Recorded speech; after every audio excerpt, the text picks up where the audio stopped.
Hey guys, one of the coolest things about working in politics is that all of my friends are smarter than me and I constantly get to learn from their efforts. So I am so excited today to introduce you to one of them. I want you to meet my friend Kurt Couchman. He is a fiscal policy fellow at Americans for Prosperity. He also is a former US House staffer, which means he has all of the tea on the ins and outs of DC. And on top of all of that, he is an economist. He is a Federalist, so he shares my views. He's a family man, and he's from Pennsylvania. So we won't hold that against him. He's not quite a Southerner. But other than that, we're tracking on most things. Kurt and I have gotten to know each other over the past couple of years, and he has a new book that's coming out. It's called Fiscal Democracy in America: How a Balanced Budget Amendment Can Restore Sound Governance. And that is what we're going to talk to you about today. But don't tune out yet, because I know that sounds really wonky, really stiff. And actually, one of my favorite things about Kurt is he is capable of helping me understand monetary issues as they pertain to the government in a way that nobody else can. Because like most of you, I don't really consider myself a numbers person. It's kind of hard at times when people start talking about numbers and math and finances for my eyes to not glaze over, because it's just not my thing. But ultimately, when you really start digging into the situation, this issue impacts us on virtually every front I can think of. So Kurt is here today to do for all of you what he often does for me behind the scenes, which is to help us understand what the problem truly looks like, how we got here, and what we can do about it. So Kurt, thanks so much for joining me. I'm so excited to see you. Congratulations on your first book. Huge achievement. Do you feel like a big weight's off your shoulder? Well, I've really enjoyed writing it, and I've read the thing, I don't know, probably a million times at this point, and now I'm in the marketing phase, which is a whole different skill set and one that I'm learning for the first time. So it's like a different kind of weight, but it's a fun one. It's an adventure, and I'm having a great time. So thanks for having me on here. I'm really excited. I was told by a publisher one time, if you're going to write a book, you need to pick a subject that you're just obsessed with, that you can't stop thinking about because you're going to spend so much time living with it. So I think you did a good job, right? It's safe to say you're pretty obsessed with this subject. Pretty obsessed with it. My license plate is BBA guy for balanced budget amendment. So, That is so nerdy and I love it so much.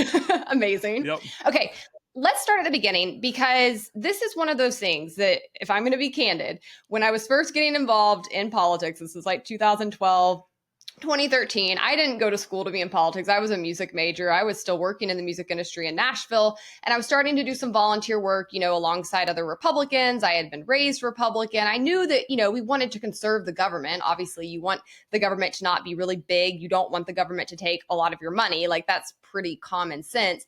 But when people would start to rant and rave about the budget, this is during the Tea Party era, keep in mind, I was like, yeah, but I really didn't understand, if I'm being totally honest. I was like, why do they care that much about this? We've been in debt for a long time.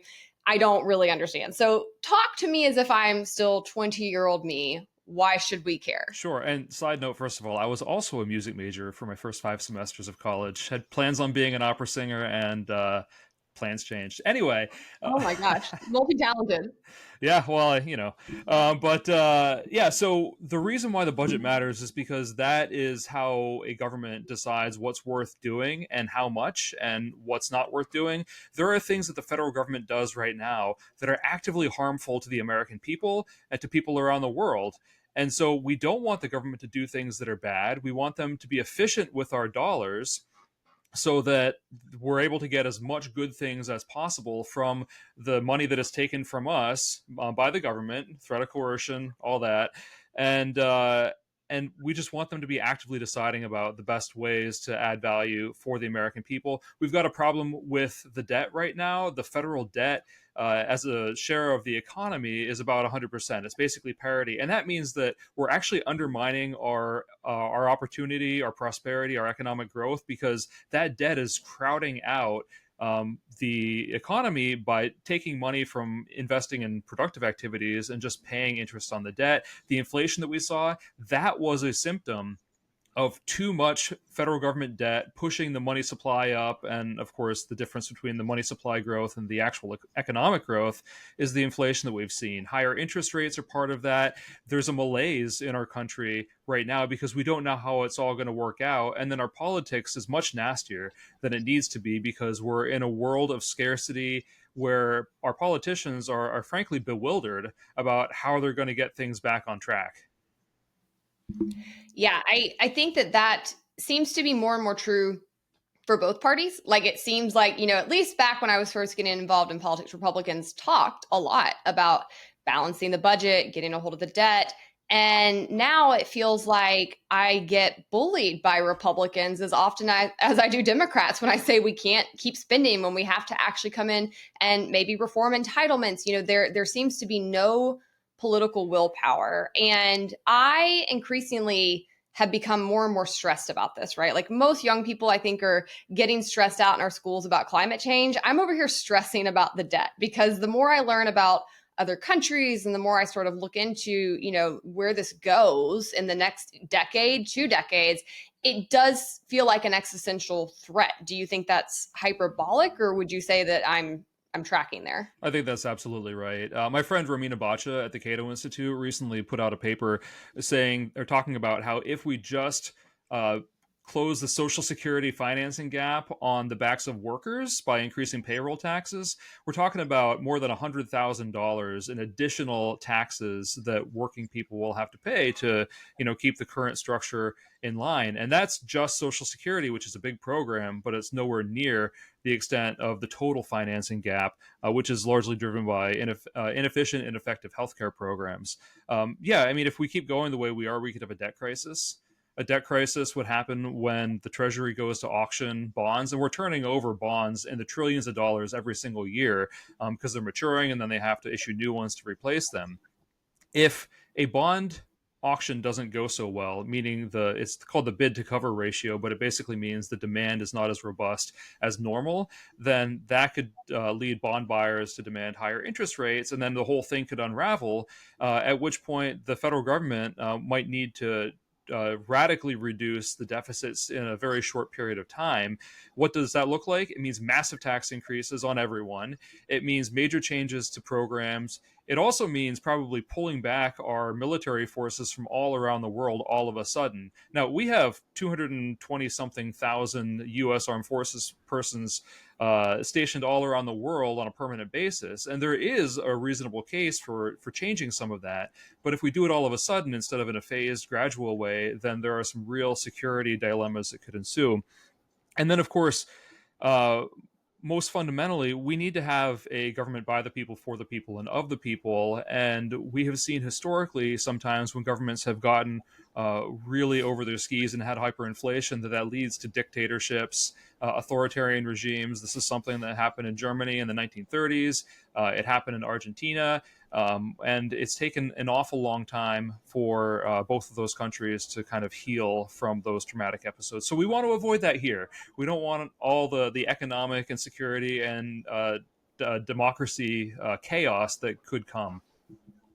I love that you just brought up Argentina. I'm gonna throw a curveball at you, but given your background in opera, I think you might be ready for it. Plus your historical and financial knowledge. I have just recently watched Evita over the past week or two, and I am obsessed. Evita is having a cultural resurgence right now, of course, because of the West End performance, the limited performance going on with Rachel Ziegler, and I've been studying Argentinian history, and it's so interesting because that is something I've been marinating on a lot. How closely we are starting to mirror some of the decisions that were made there and policies that were put in place there in the 1950s under Peronism, Eva and her husband. And, looking at where Argentina got to, it's really bad. You have Javier Milei now, who's finally starting to turn some things around. My cat is interrupting our interview. I'm so sorry. But I think that that's a really great place to point to for people like me, who maybe are not as invested in world history or what's happened in other countries, but people are paying a little bit more attention to Argentina right now, and talk a little bit about what that looked like before Javier stepped in, because it was getting pretty dire. Sure, this is not in the book, so I'm just riffing now. Uh, but yeah, things got really bad. What they did was a sort of authoritarian populism, where Perón had been an armed forces officer, and he kind of imported that approach to the economy of sort of directing things and assuming that they would all work out. And for a time, the extensive borrowing and money creation did cause a boom for a couple of years. You can have the party, Mhm. but then the hangover came pretty quickly, and it was severe, and it lasted well until now. Really, they had increasing poverty and unemployment. They had inflation, persistently high inflation. There were a couple of times where it seemed like their political culture was changing such that they could get out of that doom loop. But the politics of populist authoritarianism is really seductive, and so you kind of escape it, and you're starting to like kind of detox a little bit, and then people are like, hey, wouldn't it be fun if we went back to the party? And people often have short memories when they're voting, and so like, yeah, partying sounds funner, let's do that again, and then they reap the bad consequences. And so it's been this really vicious cycle over, I guess, 70 years now. So I would certainly hope Mhm. that that wouldn't happen here. Of course, our institutions are very different. Democracy in America is much more consolidated at this point than it was in Argentina in the 1950s. So I'm actually hopeful that we can dodge that, but we need smart people with smart solutions to, take us to a better place and away from, the dangers that we want to avoid. Yeah. So to summarize, though, and I think this is important, people do have short memories. We saw people live with the consequences, the inflation that we had after the stimulus spending, which of course did happen under the first Trump administration and then was made worse by some bills that Biden and the Democrats passed. But then, we see this big spending bill that Republicans just shoved through, and a lot of people cheering for it. So it does seem like the memory is not long, and that if we're going to truly do something about this, we need to act swiftly and in a way where we can build consensus, and I think maybe even offer politicians in both parties a bit of a lifeline to get themselves and get us out of this mess in a way that will be politically feasible and realistic. And I think that's one thing that people often miss. We can criticize politicians, and I do often, but I think you also have to, put yourselves in their shoes and think about the calculations they're making and why they make them. And if you want to be effective, the pragmatic thing to do is offer them realistic solutions. And otherwise, I do think your assessment's correct. And even as somebody who wants us to have troops in fewer places, if you look at what happened with Afghanistan, it matters how you leave. It matters how these things are approached. And if you don't do it correctly, then you do create vacuums that are often filled by even worse actors than were there before. I think already Americans are living with, really difficult situations when it comes to employment and wages and what they can afford. And families are really already struggling. And the reality is it can get so much worse. And so I really do bristle when I hear people on the left saying, even more stuff should be free. We should be paying for more things, because ultimately those ideas are really going to hurt people unless something's done about what's already been spent first. So speaking of people with solutions and ideas, let's get into the real core of your book and talk about the balanced budget amendment and what that looks like. Sure. So first of all, I mean, you've heard the expression, "Don't hate the player, hate the game." That is kind of apt here. We can criticize politicians of both parties, but the truth is we've had a whole different set of constellations. We've had total Republican control, we've had total Democratic control, we've had divided government of different kinds. And yes, the pace at which things gets worse can change. Actually, you mentioned during the pandemic, the thing that was consistent throughout the four big spending years was that Nancy Pelosi was Speaker of the House, and there was a huge jump in the debt to GDP ratio.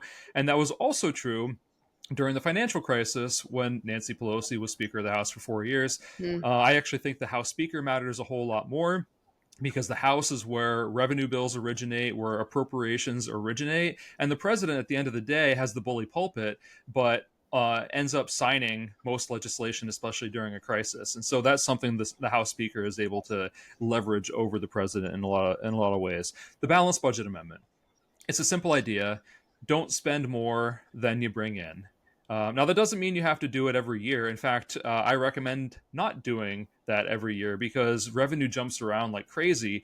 And if you're tying your annual spending to revenue that's just volatile and jumping around like that, then you're going to have a lot of program instability. You're going to have revenue policies changing all the time. There'll be so much more uncertainty in the economy because people are like, well, what are the politicians going to do this year?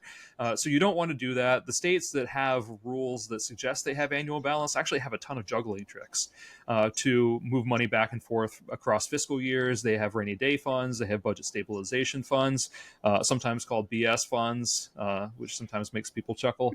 But there's all these different ways of going about it. So the balanced budget amendment originated during the Great Depression. We didn't need it before. When the federal government had emergencies, yeah, we borrowed for it. We did what needed to be done. And then when there weren't emergencies or major emergencies, Congress actually spent less than it brought in. It reduced the debt to GDP. There was a lot of economic growth that went in there. We had a lot of people coming here through migration.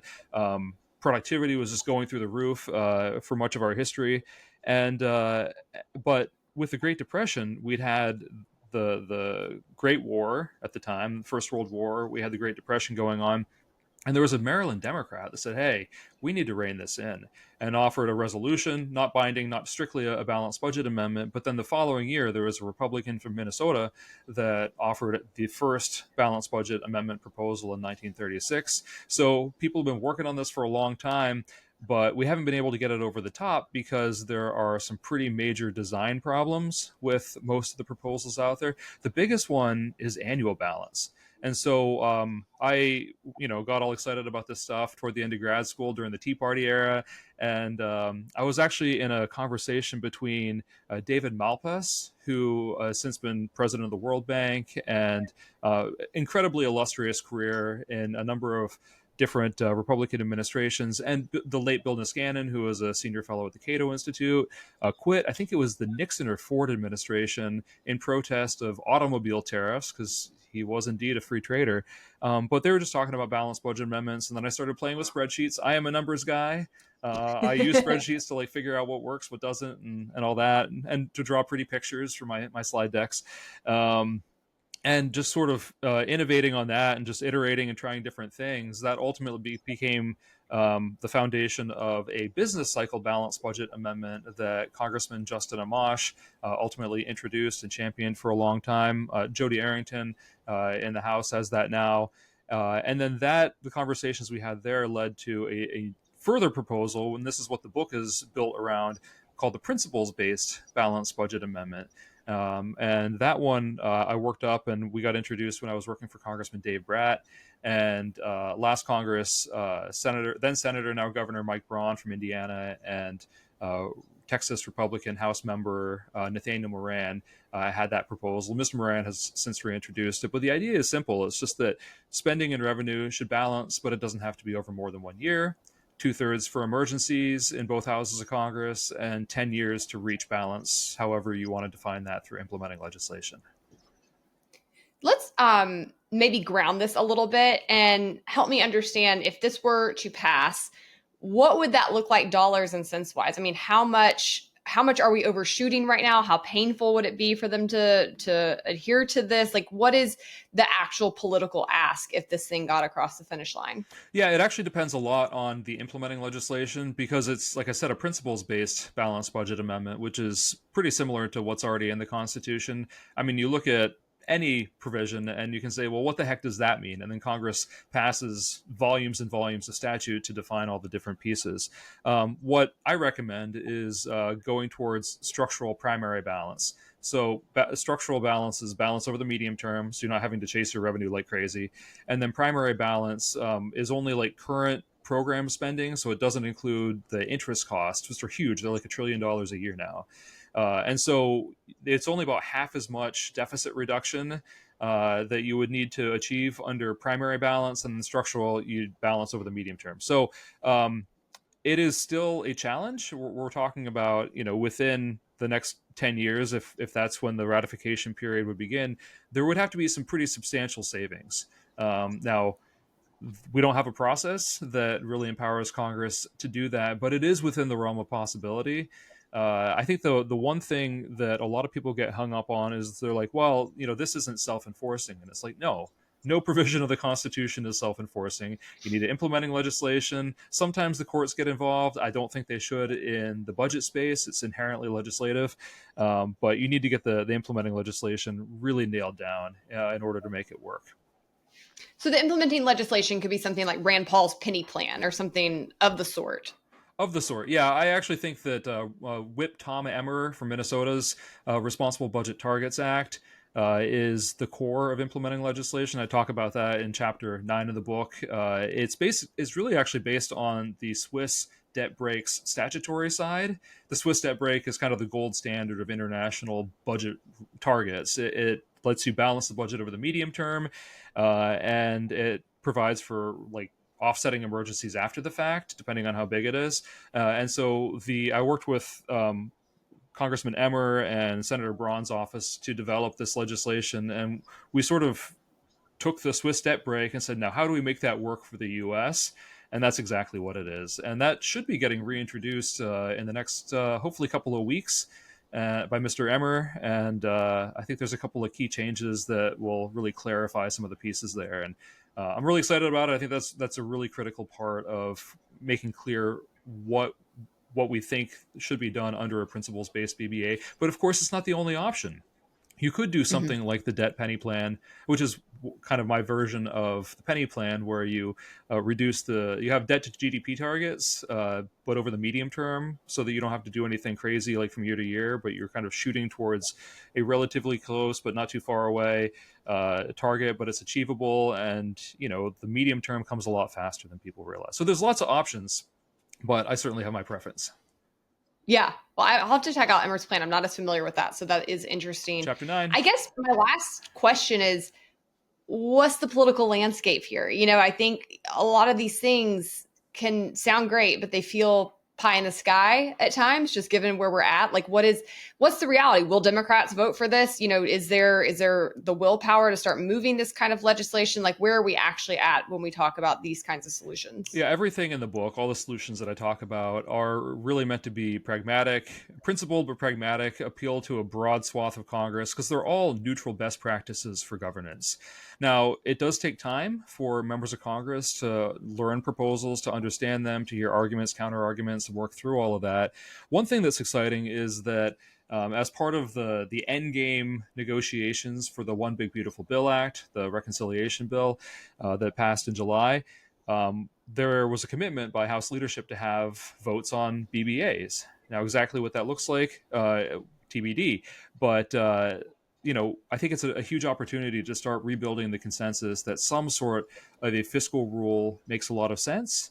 And the other piece is, you mentioned before that members of Congress kind of shy away from all of this. And one part is, I think both parties have gotten burned in different ways. Democrats, when they had total control in 1993, did their own reconciliation bill that actually was significantly deficit reducing, and then they got their clocks cleaned by the Gingrich Revolution in 94, right?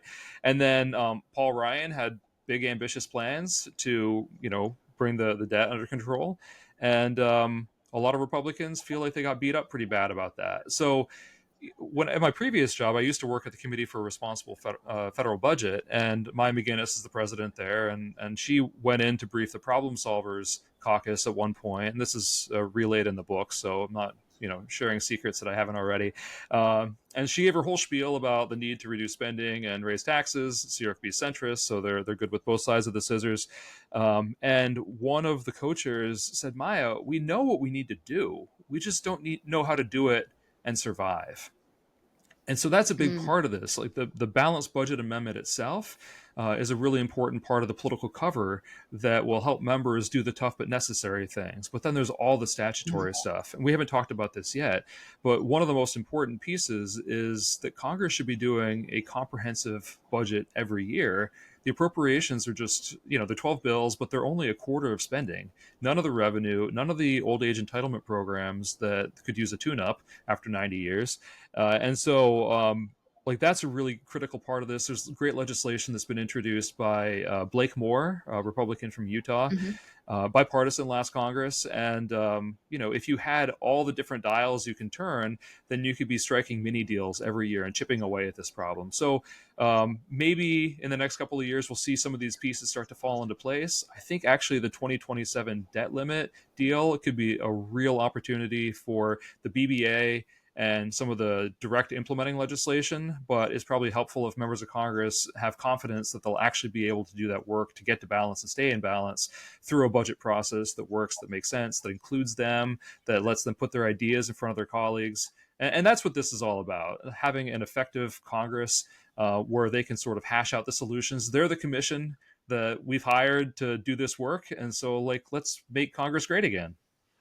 I like that. That's a great selling I point. stole it from our So street. I'm yeah, really, I haven't even seen them use that. That's hilarious. So I'm going to link the book in the show notes. It sounds like this is something that anybody in Congress needs to pick up and read and understand and get together with some folks that are starting to pioneer this. It seems very exciting.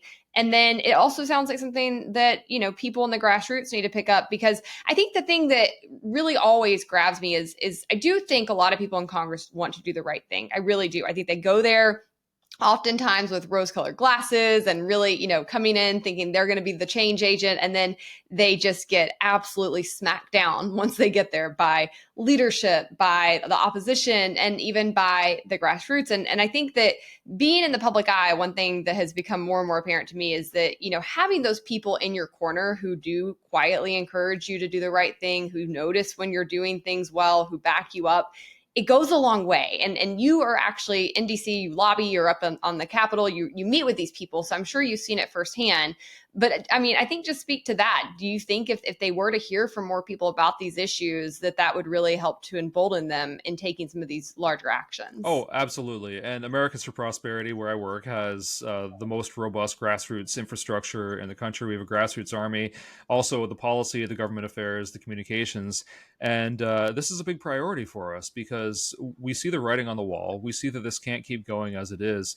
And it's not just the deficits and debt, it's about the governance, it's about Congress, it's about having an actual representative system within a constitutionally limited government construct. Now, people see the substantive issues differently from how we do, but I think we can have broad agreement and broad purpose with a whole range of different people, and we can build the coalition to get it done. But yeah, the more that members hear from each other and from their staff and the people they represent. I kind of don't like the word constituents because it makes it sound like you're just little parts of a district. But and yeah, the more they hear from it in the press, I mean, we're starting to see like some prominent Democratic economists, Larry Summers, Jason Furman, even Biden's chief economist saying, "Hey, we've actually got a problem. We need to move back toward balance." So I think that in the next couple of years, we're going to see that bubbling up. The challenge is that you have to be able to take that energy and push it into something good. Because I remember being part of the Tea Party wave, we had so much energy. I don't think we're at that level of energy now as we had then. But what we did not have is good solutions. We had stuff like cap and balance from Jason Chaffetz. It was a good slapdash attempt. We had balanced budget amendments that have been sitting around for a long time that had some real problems, as I outline in the book. Um, but now we have much better ones, and we have implementing legislation, and we have legislation about how to fix the process so that it can be really truly bottom up, and where members have equal rights and can actually become the kinds of legislators that they're capable of. There are so many incredibly talented people with incredible experience in Congress on both sides of the aisle, and they're stunted right now by the system as it is. So once we fix the system, I think it's going to be amazing what Congress will be able to unlock for the American people. I love it. Is there anything else I didn't ask you about the book that you want out there that you want people to know? Oh, well, I mean, one piece is that balanced budget rules or other budget targets have actually been a really critical part in fiscal turnarounds. A lot of the states, in the north, they overfinance canals, and in the south, they spent way too much capitalizing banks. And then there are 8 states in the territory of Florida that defaulted by 1841 because they just got over their skis with their debt. But part of how they got back to good and were able to control their debt and unleash incredible prosperity and growth in this country was the bond buyers demanded that they put constitutional constraints on the amount of borrowing they could do, balanced budget rules, debt limit rules. This is also something that has taken Sweden from like a socialist backwater to a really thriving, still government's too big in my opinion there, but a really thriving dynamic economy. Switzerland, it was running into trouble as well. And so anytime you look, and now they have one of the best budget rules in the world. And so when you look around, you see that the combination of substantive policy reforms are really crucial. And then you kind of help lock them in and guide future generations by institutionalizing those gains. So it's really about fixing the institutions, and then that fixes the incentives for policymakers, or at least improves them. And then the good policy kind of flows from there. I love that. We often talk about how the countries that the left point to as democratic socialist countries are a bit higher on the freedom index than we are, and actually tend to have stronger capitalist economies that are then, they have a lot of social spending that it only works because of that underlying economy. And so that to me seems like a good messaging point for the left, right? If even democratic socialist countries, quote, quote, are implementing these kinds of checks and they're working for them, then it's not too late for us here in America either. And it really could help turn the tide. So I think this is very exciting. I'm going to link to the book as well as your Twitter. Send me any other handles you want me to include, but people should definitely follow you because you are constantly putting out information like this and about other fiscal issues that impact all of us. So I encourage people to get a copy of the book and head over to Kurt's various bios and check him out online. And I just want to thank you so much for your time, Kurt. I think this is an exciting thing. I was unfamiliar about the budget amendment until you and I were having drinks at a happy hour at an event a few months ago, and you told me the book was coming out, and I've been pretty excited to get my own copy and dig in and learn even more. So hopefully my audience will also get a lot out of this as well. Well, thanks so much for having me. It's been fun, and I'd love to hear what you think once you've had a chance to read it. All right, I will let you know. Okay, sounds good. All right, guys, thanks so much for tuning in. We will see you next week. Okay, I'm going to stop it there, and we'll